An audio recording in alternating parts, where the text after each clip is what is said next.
evening, Mortarboard members. We'll officially get started. It is so great to see so many of you join us for our inaugural last lecture and the official kickoff of Mortarboard Week as we celebrate an extraordinary milestone, 108 years since our founding back in 1918. And I think we look pretty dang good for 108 years old.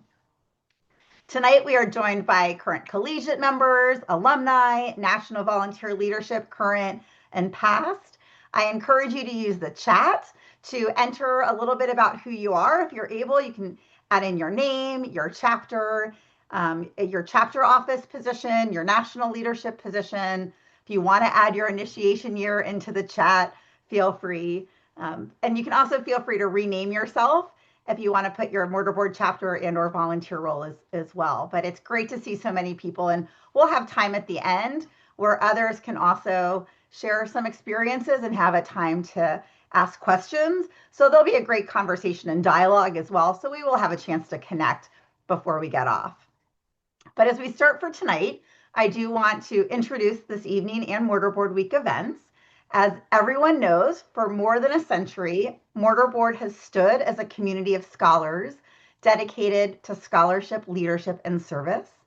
Throughout our history, our chapters have honored that tradition by hosting last lectures on campuses across the country, creating meaningful opportunities to recognize leaders, share wisdom, and inspire the next generation.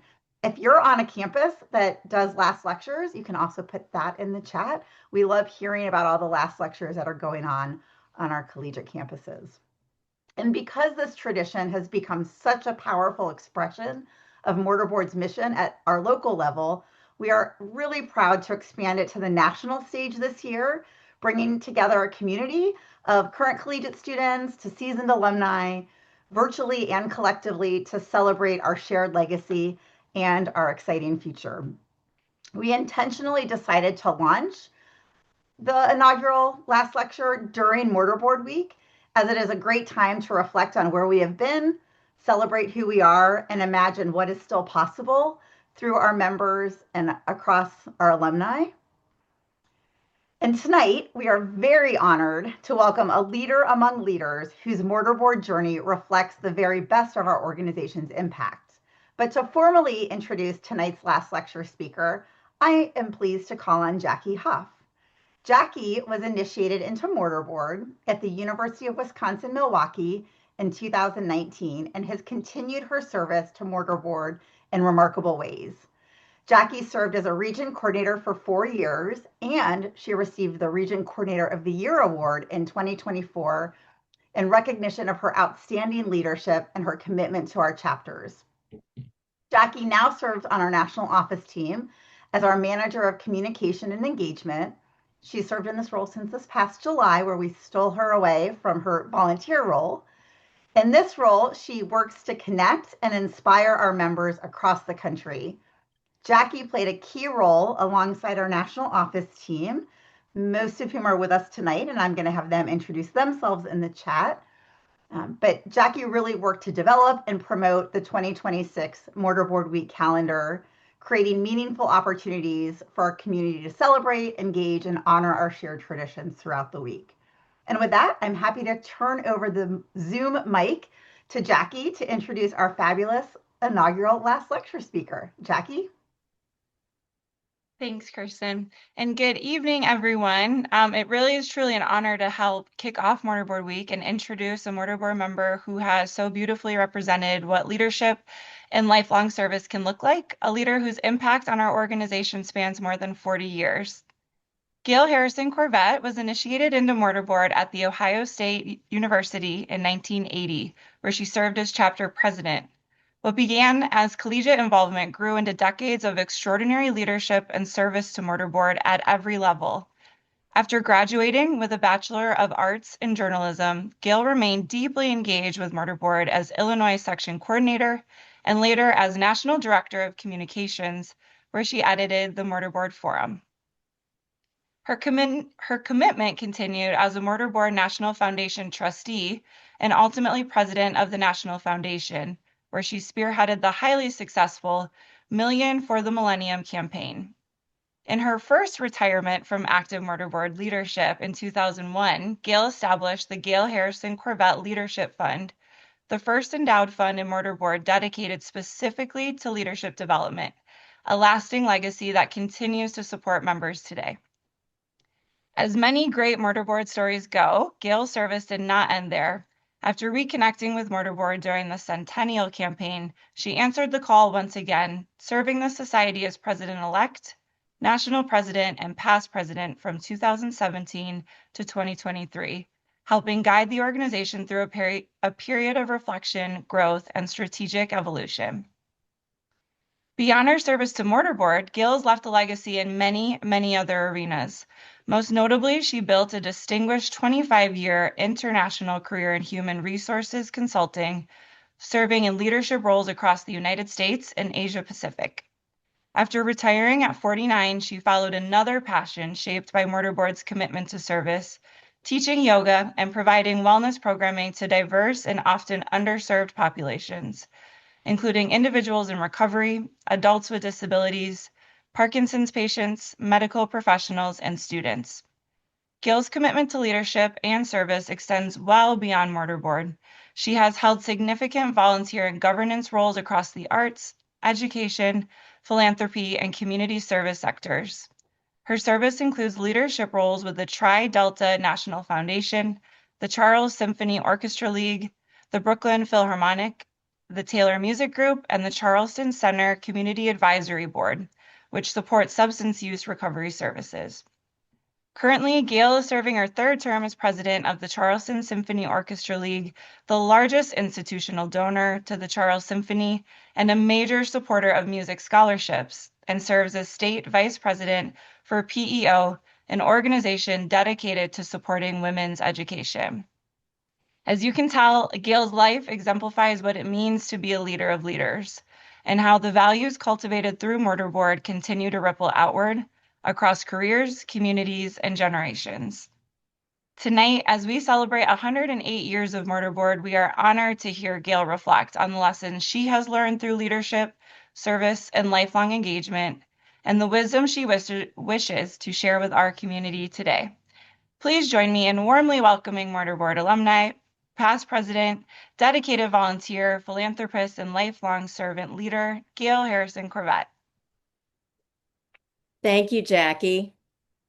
It is so good to see so many familiar faces and so many students among us today. And it's been a long time since I've been in a lecture hall in a college because, as you know, I was initiated in mortarboard in 1980. So I don't remember what the format of lectures are supposed to be like. So you might just think of this as story time. And I was going to say story hour, but this is really only going to be about 10 minutes because I really want to open up the floor at the end for you all to share some of your lessons on leadership. So I looked it up in the dictionary. To lead means to guide someone or something, to bring others along where you're going. There's an African proverb that speaks volumes to me about what it means to be an effective leader. If you want to go fast, go alone. If you want to go far, go together. In many ways, mortarboard was my launching pad to the way I've aspired to lead throughout my career and volunteer service. Being president of your mortarboard chapter is a unique opportunity to lead outstanding leaders from across campus. Leading leaders has to be an art. They're all really smart. They're not going to want to respond well to being lectured to or told exactly what to do, and more especially, they don't want to be told how to do it. If you dictate to them, the people you're trying to get to follow you won't have any ownership of their assignment, and they won't want to follow.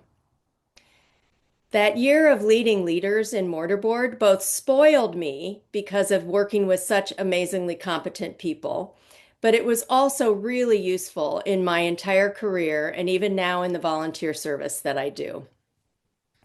After my active year, and while still serving as a volunteer for mortarboard, I began my career in communication consulting in the human resources field, as Jackie mentioned. And the second firm I worked for in the industry was really a great fit and reminded me a lot about mortarboard. We hired the very best and brightest people, and I really appreciated the firm's values. We had no titles, all the same size offices. We called our people associates, not employees. All of our conference tables were round to level the power dynamic and facilitate collaboration with our clients. And we had a lot of really good leaders who were really fantastic mentors of people, and I learned a lot from them. Our region manager, when I lived in the Atlanta area, and we opened up an office in Atlanta that I moved down from Chicago to help open, he saw some potential in me that I didn't think I had. And he asked me to join the business development group or our sales group because he said, my clients did everything I suggested. And he said, you're really good in sales. And I thought, I'm just really good at collaborating and consulting with people. So I went into sales. And I just want to tell you a few stories that really align with mortarboard's purposes that were some fun experiences that I had along the way. So you can see the purposes of mortarboard if you look at the website, mortarboard.org, and it's under the About section. And I'm only going to highlight 5 of our many purposes, but they're ones that really speak to me about how you can lead and how you can lead others so that they want to follow. The first I want to highlight, which is not in the order that they're listed on the website, is contribute to the self-awareness of its members. When I was leading the sales team in the East region out of our New York office, there was an international salesperson in our London office, and she was ready to repatriate back to the United States. And my boss in Chicago had kind of made up this job for her to be the head of sales for the mid-market in Chicago. And I'm like, she can do much better than that. So this is probably not kosher, but I had to go visit a client in London. So I had lunch with her, breakfast with her, or something like that. And I kind of convinced her to ask if she could move to New York instead of moving to Chicago. And sure enough, I didn't have a management job for her. I only had a salesperson job, but she is like the quintessential New Yorker. This was probably 25 years ago that she moved to New York. She has gone on to have a huge career with the company that acquired my firm after I left. And I think that conversation helped her see that she had more potential than what was being offered to her. So fast forward, last month, I had lunch with her when I was up for a friend's birthday party in New York. And she said, "Oh, I have some news to share. I've been asked by our firm." So my firm was called Hewitt Associates, and it had been acquired by Aon, which is a global insurance and risk management firm with about 65,000 employees. And she said, "I've been asked to join the Aon team to go to the World Economic Forum in Davos." I was like, wow. And she said the last time only the CEO, CFO, and the government relations person goes. So if you watched the news like 3 weeks ago, you saw all the world leaders were at Davos. Well, later in the conversation, Petra pipes up and said, "Well, can I tell you something else about Davos? I'm facilitating a workshop on trade and tariffs." Wow. I am so proud of Petra. And there is nothing more fulfilling than seeing someone you've mentored reach amazing heights. I have a similar story with when patients came on the Zoom tonight. I was like, oh my gosh, I have to tell them about the patient story. So I was head of the nominating committee for Mortarboard, as past presidents do. And we were trying to fill the vice president role, which was the coordinator of all of the regional folks. And I called Patience Wentworth, who was a section coordinator, is what we called him at the time. And she was on vacation in Europe. And I asked her if she would be vice president. And she said that she really had never thought about doing that, but sure, she would do that. And what potential she is fulfilling. She's now our president-elect and is going to be Mortarboard's president. So it's just so nice being able to contribute to the self-awareness of members and find people's potential that they might not have stepped up to say, hey, I'll be president. And those are usually the people that make good presidents, or the ones that other people say, you'd be really good at this. So it's fun to be that person who sees the potential in the others. The second one is near and dear to my heart with Mortarboard about the advancement of the status of women. I was one of the first women in the sales force at Hewitt Associates, and they were all these former insurance salespeople, guys, the white shirts and the blue suits and the 2.5 children, and they were all kind of cookie cutter people. So when I became a manager in the sales group, I really tried to foster and seek out women who were a lot smarter than me, which is not hard to do. And I hired them or I transferred them from other places and I let them thrive. I knew they had the potential and I put trust in them. I empowered them to think big, be creative, and make bold decisions. I did not micromanage. I didn't care how they got it done. I only cared that they got it done. And the women in my team consistently led the firm in their achievements in reaching their goals. And the men on my team did pretty well too.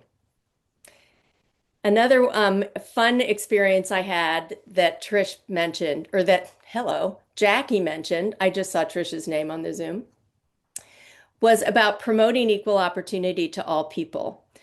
So I was ready to retire from the firm, and my boss said, well, in these last couple of years, or this, however long it was, would you mentor your counterpart in China? So I went over to Shanghai to go on some client meetings with this woman, Stella, and we went to client meetings, we visited our offices, I talked to a lot of people, and I just did some quick observations of some of the little things that they could do to be a little more effective in seeing the bigger picture of being part of a global firm and being more effective in leveraging relationships from other places. And I don't know what else was on my list of, here are a couple of things I noticed. And the head of the Asia region said, well, you need to come over here and help us fix it. So I was ready to leave. And 732 days later, I actually did leave. But in the meantime, I went over to Asia to try to help them share some sales techniques and promote our global client relationship management with people in our 14 offices from Dubai to Australia. And the trick was I was not the boss or the manager of anyone except for the marketing team. So I had to lead by influence, encouragement, and example. And this coaching cut across cultural differences. And we had acquired many of these firms as local firms who still liked kind of doing it their way, but we were serving global clients in big things like mergers and acquisitions who were expecting a consistent interaction between our firm and their people all around the world. So my mission was trying to do that consistency, but instead of just being, the person rolling in from the mothership in the United States, I tried not to preach, demand, or cajole, but I ended up telling stories to catch people doing things well. I made them look good so they and others would want to succeed in the same way. We had this global sales approach that focused on 6 key parts of the client development process, which we called the 6 moments of truth. So I created this little communication that was called Let's Take a Moment. And I tried to highlight these success stories and share them around the region so people would learn by example rather than being told what to do or how to do it. And I knew I was onto something that by the time I left, the Beijing office had sold something for the Seoul office. And in the history of mankind, they hate each other. So they've been at war, the cultures are very different, but it was a way that we could foster more collaboration across boundaries. My next example is in the recognize and encourage leadership. And this is a story from my post-retirement volunteer life. Since I moved to Charleston 17 years ago now, I can't believe it, I've been a member of the Charleston Symphony Orchestra League, and we raise funds for the symphony, as you heard, and we promote arts advocacy. For years, we had been wringing our hands about how to get younger members because a lot of the people in the Symphony League were these old ladies that would do their volunteer stuff. And, like I like to say that our education committee was a shaker society. There were no new entrants and they were all dying. So we were trying to get new members. So I was membership chair and president-elect at the time, and I said, well, why don't we add a category of members under 40 and give them a really low membership rate and find somebody who can be a spark and lead this group? So there was one of the women who was actually a member of the Symphony League, and she was an artist and really charismatic, and she knew a lot of people in Charleston. So I met with her like once as membership chair and said, what should be our goal? So we decided, well, it's a $40 membership. How many people do you think we can recruit in 1 year? So we said, well, why don't we recruit 40 people in a year? And she did it. And then the next year it went to 73 people. And it's a fantastic way of promoting, because if you've been to a symphony concert hall, they're like the average age of our symphony patrons was like 89 years old. That's not a sustainable business model. So they are excited about going to the symphony and raising money and doing our fundraising projects. But I have to tell you, the board was really nervous that I was not going to every single one of their meetings and telling them exactly what to do. I gave them some parameters and let them go, and they thrived. And the last little connection between mortarboard's purposes and a little story is to establish the opportunity for a meaningful exchange of ideas. When I first joined the Symphony League board, I was chair of merchandising, which at the time meant that the little old lady drove her car around and delivered cookbooks from the Symphony League to different retail outlets around Charleston. So I outsourced that to a company that actually did that for a living, so I didn't have to schlep the cookbooks in my trunk. But the way that the meetings were was like 3 hours of everyone telling everything that they had been doing, and it was painful. So when I became president, or we had kind of started this a little bit before, all the reports are done in advance. So everyone has to read the report. We're not there to give reports. We're there to make decisions. We're there to brainstorm.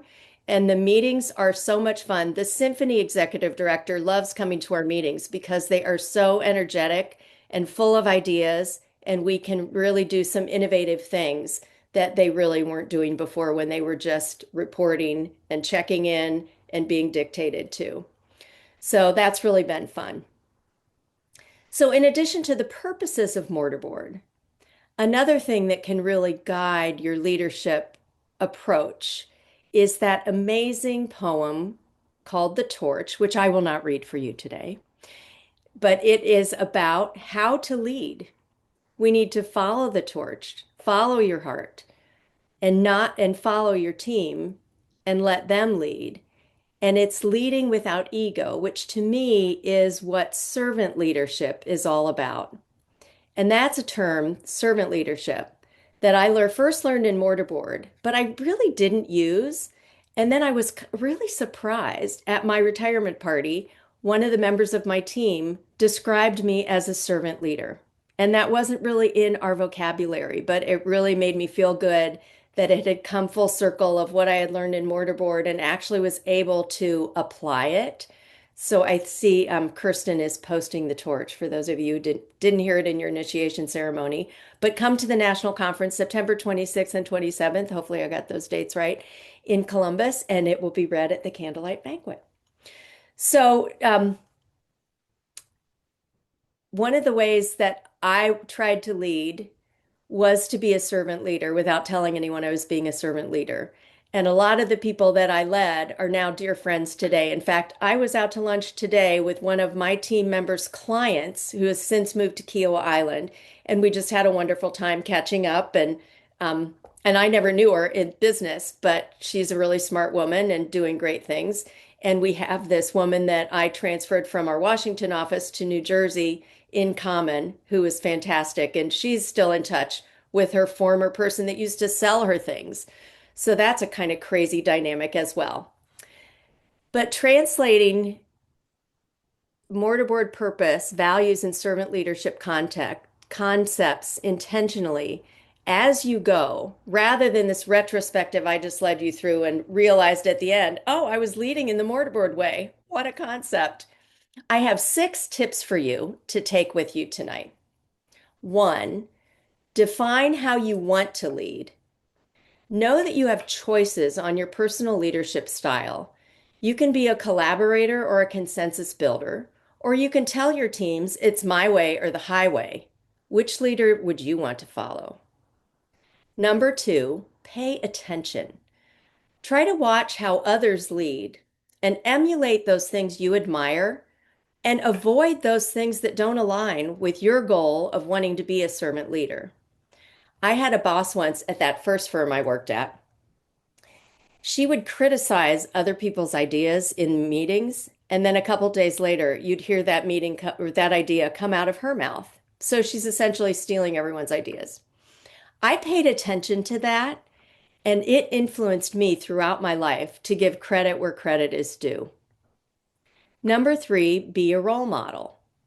One of my favorite bosses when I was in the Washington office famously worked harder than anyone else on the team, and she didn't expect anyone else to work any harder than she did. That is one way of being a role model. I don't think I did that. Um, and, she was there before anyone got there and left after everyone left. And she didn't really put a guilt trip on you because she allowed you to have your life. But recently, after the Petra experience of the Davos thing, we have this Facebook group for the Hewitt Associates alumni, and a lot of people post on that group. So I had to brag on Petra, and one of the comments in the chat was from one of the guys that used to be on my team in New Jersey. And mind you, I've been gone from New Jersey for 20 years. And he said about a month ago, he said, to this day, I have a little mantra, WWGD. What would Gail do? So I guess I was a bit of a role model for how to sell or how to manage client relationships or something if he wants to emulate that by thinking back all those years ago to what he paid attention to and what he wanted to emulate in doing his job. Number 4, take time to build relationships with people. It's easy to get focused on the task at hand, and we're all super busy and lead really busy lives. So when coaching my sales teams on how to be successful in landing big client projects, I came up with this thing that called Corvette's collection of cliches, mostly so they could remember things and we could laugh about it and have a little fun in the training. But one of my favorite cliches that I repeated over and over again to many people is nobody cares how much you know until they know how much you care. And another one is hard to fire your friend. As we were a hired consulting firm. So if you build relationships with people and get to know them beyond the volunteer thing or the job or the task at hand, they're going to want to follow you along. And it's a more fulfilling experience if you have a relationship with them rather than just something that's transactional. Number 5 of 6, I'm almost done. Give others a chance. Find ways for everyone to contribute. I am mentoring our new president. I'm serving on a 3rd term as president of the Symphony League, and it's usually only 2 years because this person who said, I don't want to be president yet. I want to follow Gail for a year. So we're doing that. And she's, someone was not responding to something. And she is so talented and capable and a great project manager. She just implemented a website for us. She's so productive. She, answers immediately. And she said, I haven't heard from X and such. Should I just do it? And I said, just because you can doesn't mean you should.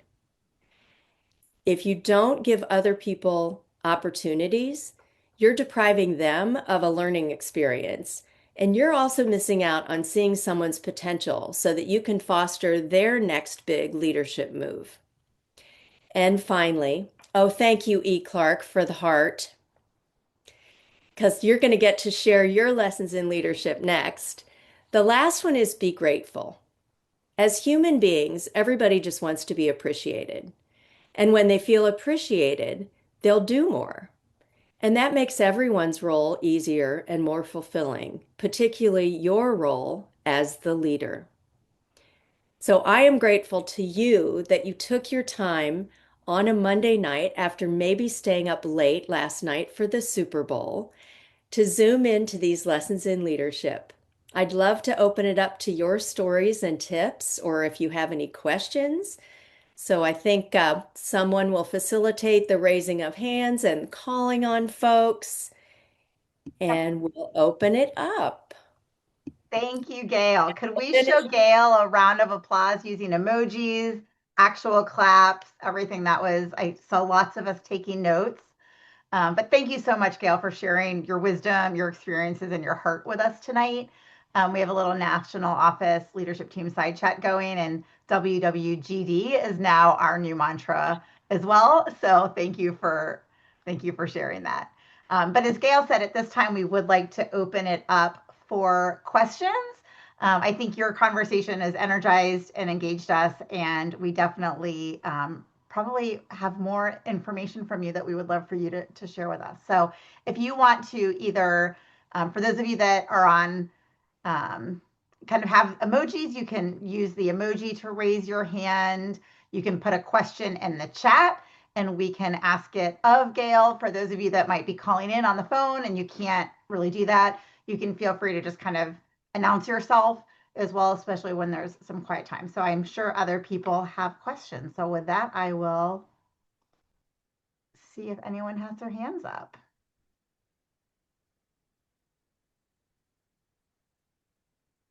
Well, while people are thinking of a question, I'll start with one because we had an opportunity to talk while people were in the waiting room before we got started, and you mentioned a couple of organizations that some of the benefits are that ability to really have intergenerational conversations and connections. So, could you talk a little bit about what advice you would give, particularly to our college students or our younger members, recent graduates who still have lots of years to continue to grow and develop as leaders, and how they can approach particularly those intergenerational relationships and conversations? Yes, God gave you two of these and one of these. Use these more than this. So listen, learn. Sometimes we're so anxious to share our experience or what we know that we don't observe, or the whole pay attention thing that I was talking about. But try to listen, use your innate curiosity to ask questions because people have lots of experience that you might need to pull out of them. Like until patients got on the Zoom, I was like, oh, there's another story. So listen more than you talk.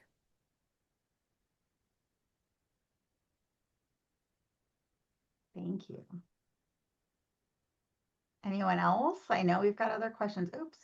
Um, oh, well, Paisley Baker, and Paisley, if you want to come off mute and say anything yourself, but mentioned, love the encouragement and keep meetings energetic and engaged. It's a great reminder to read the room and get people involved. Paisley, did you want to expand on that at all? Yeah, I'll come off mute. I just am definitely not wanting to be on camera right now. You're I'm so fine. sorry. But no, it's just I have been in those meetings where you're sitting there going, okay, I'm in a leadership position within this organization, and everyone in this room is being tortured with this 3 hour nonsense that doesn't involve them in any way. And I have always tried to be that person that was like, okay, everybody get involved. And we forget that sometimes when we're the one that has to lead the meeting. So I just love that you mentioned that. If you want to say anything more on that or like how you can get people involved in those meetings, that'd be awesome. Don't use PowerPoint. Thank you. We're doing a local officer training for PEO in March, and last year we were on Zoom, and it was death by PowerPoint. This year I'm in charge. We're setting up rooms in with people in a circle, and they're getting a one-page handout, and we are chatting. So we're doing it in person. We're asking people to share, because they all have experience usually as in this, whatever the office is, the treasurers all get together, for example. So we're facilitating conversations rather than lecturing to them. Because who remembers more than the first 5 minutes of somebody lecturing? And I think PowerPoint's used as a crutch for people when they don't really want to prepare what they're going to say. So everything they want to say is on the slide, and it is a regurgitation that is so nauseatingly boring. Thank you for letting me share my opinion. Patience, your hand is up. And well, she just popped to the top. Gail, I thank you, and I will have Corvette's collection of cliches in my head from now on and in my life. So thank you. Um, I just think about the environment that we're in higher education right now with so much changes and so many um I think forced issues in our world with research funding and all the other things that are going on. And our the president of the university I work for right now says you can't swing at every pitch. Mm. But you are somebody who has really made a career and a life of picking battles, like doing things that have been really outside of the norm or pushing boundaries. And I'm wondering, how have you decided which pitches you're going to swing at? Which things matter to push on, or which things can you let go? That's a great question. I think it's that trying to better the world rather, and so there's a lovely saying in the recovery rooms of because from the Jackie's introduction, I work a lot with people who are in recovery from substance abuse, and they say a lot, would you rather be right or would you rather be happy? So a lot of us get in that positional thing of trying to prove how much we know or how smart we are and trying to be right when you can just let that go, which is also a plug for your book club later in the week. The let them theory.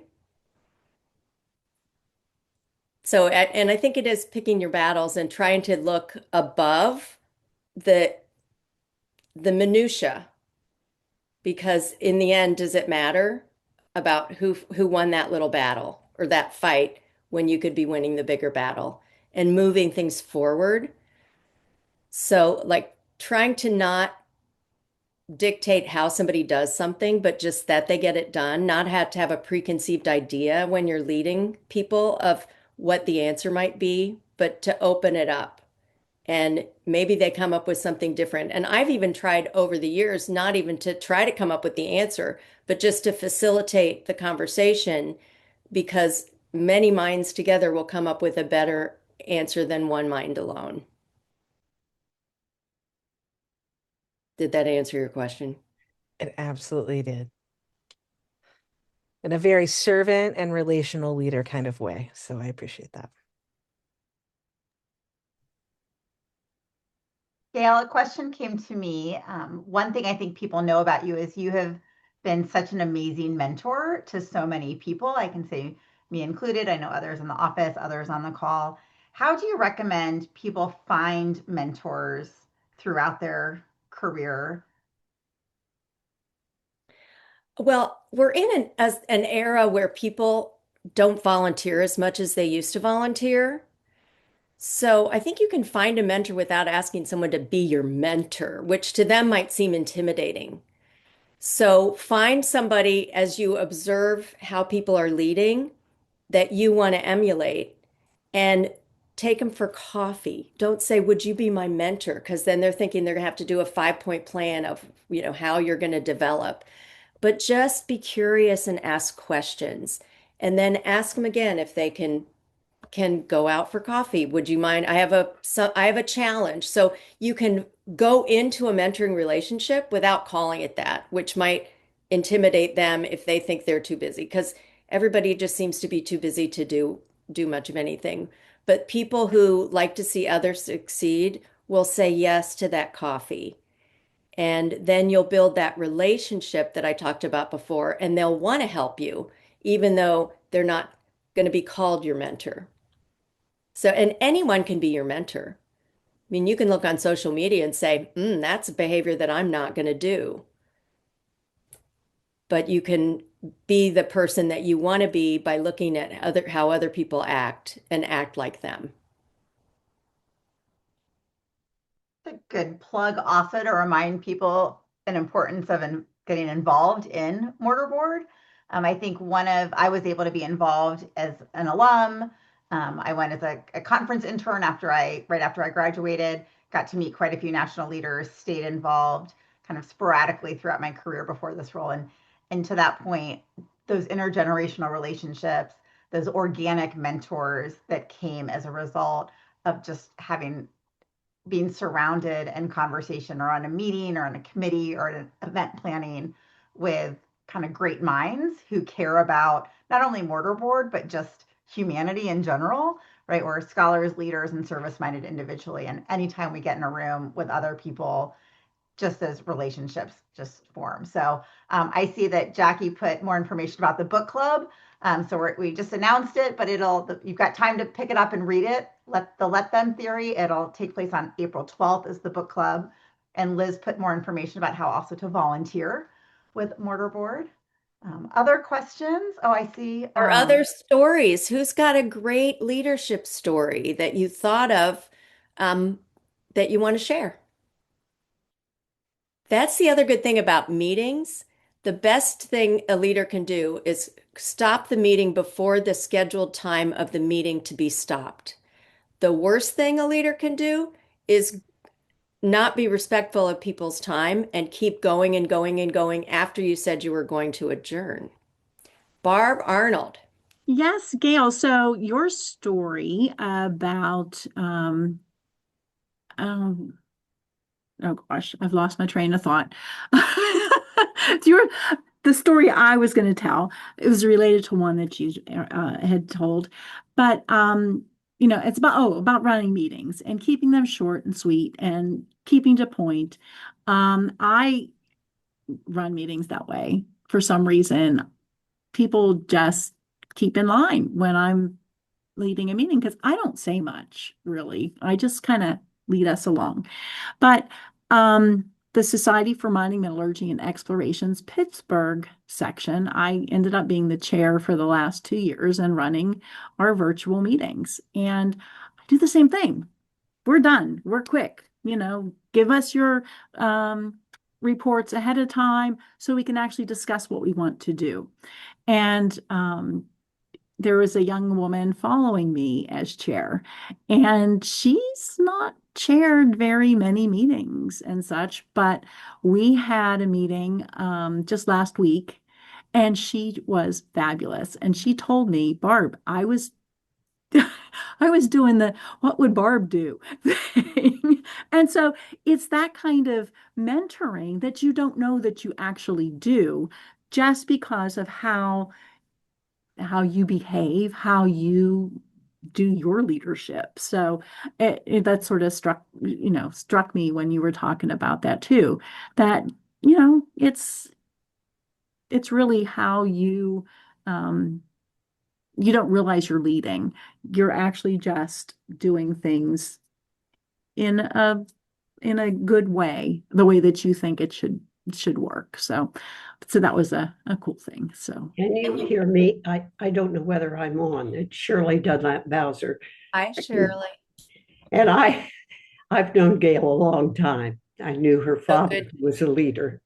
And And he's 80. No, how old is he? He's 98 and a half now. well, I'm 90. Yeah.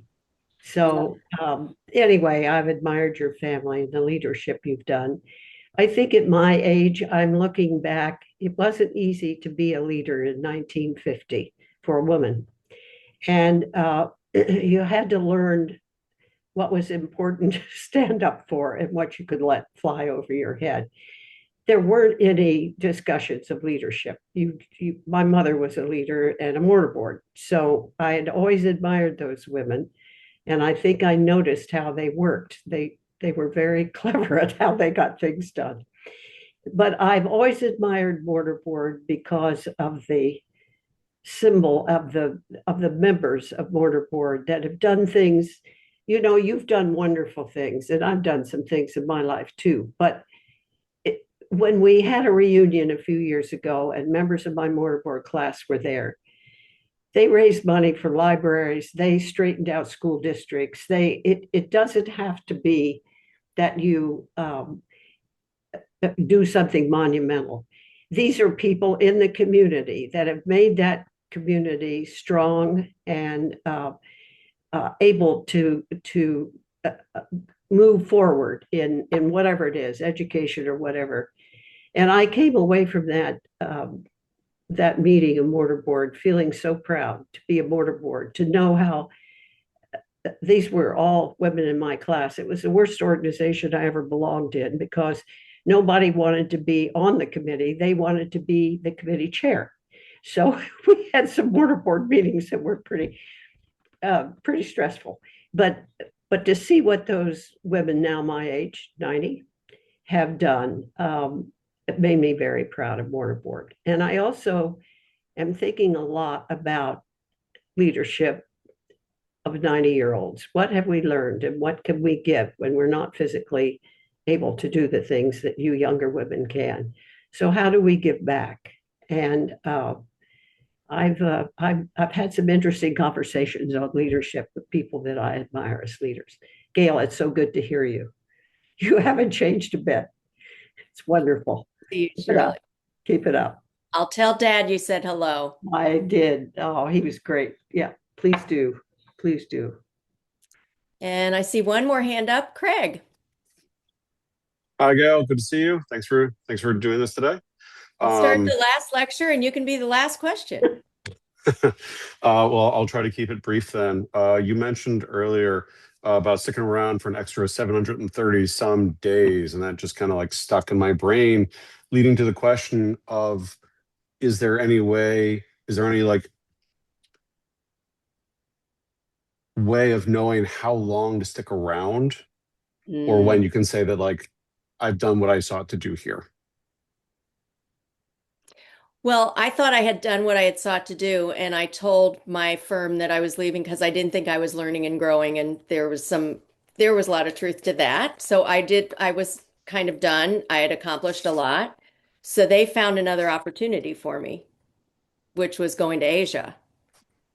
And I was ready to leave, but this other opportunity intrigued me. So that's another thing leaders can do, is to give people other opportunities that use their strengths, even though that's something that they might have never thought of doing. So that's the only reason I stuck around for 732 days, and I counted. Because they wanted me to stay longer and they wanted me to come back to be head of North America. And I was like, I think I want to do something completely different. So it's also nice to be able to change course throughout your life and follow your passions. That answer your question? You'll know, you kind of know in your gut or in your heart when, my work here is done. Either you get antsy because as mortarboards, we strive for scholarship, leadership, and service and always continuing to improve. And being stuck in kind of a rut or the same kind of thing, and you've seen that movie before, you want to go to a different theater. So it's incumbent on us to find those other opportunities or mentors and go in a different direction. The other thing I would say is I was really goal oriented, and it's really nice to throw out the plan and to let life lead you where your passions and opportunities might lead you. And it's going to be much more interesting and exciting than you probably ever could have planned on your own. So again, it's keeping your eyes and ears open for opportunity, paying attention, and saying yes to life. I just went on a yoga retreat in Peru, and it was a friend I've known since second grade. So that's a lot of years. And she called and said, hey, my yoga studio in St. Pete, Florida wants to go to a yoga retreat in Machu Picchu. So she sent me in Peru. She sent me the itinerary. I've already been to all those places in Peru. I teach yoga, so I do yoga all the time. And I have this preconceived idea that I didn't really like the kind of yoga that yoga studio taught. And then I thought, I've been to Peru. I do a lot of yoga, but I've never done this with Krista. And so I said yes to life. We had a fabulous experience. So many times we judge and say no before taking a leap of doing something completely different, and that might be the best thing that you ever decide to do. Well, that was a great and classic Gail answer there. Thank you. Thank you, Craig. Good to see you. Craig, the president of the Mortarboard National Foundation, I will say. Honored to follow in many fine footsteps. And there are several of us here on the Zoom tonight. So cherish your mortarboard year of anything else and take this opportunity because you might not have an opportunity to lead the kind of servant leaders and the kind of leaders that you'll be leading in your chapter. How many times can I say leader in one sentence? Thanks for letting me join y'all tonight. Well, thank you again, Gail, for joining us and helping us launch Mortarboard Week. Thank you for inspiring us to say yes to life, and thank you for saying yes to tonight. This was the perfect inaugural last lecture, and we are all leaving with really great WWGD examples. So thanks to everyone who joined us tonight to celebrate the beginning of Mortarboard's 108th birthday week. We hope you enjoyed this conversation as much as I know I did, and it energizes and inspires you to stay engaged throughout the week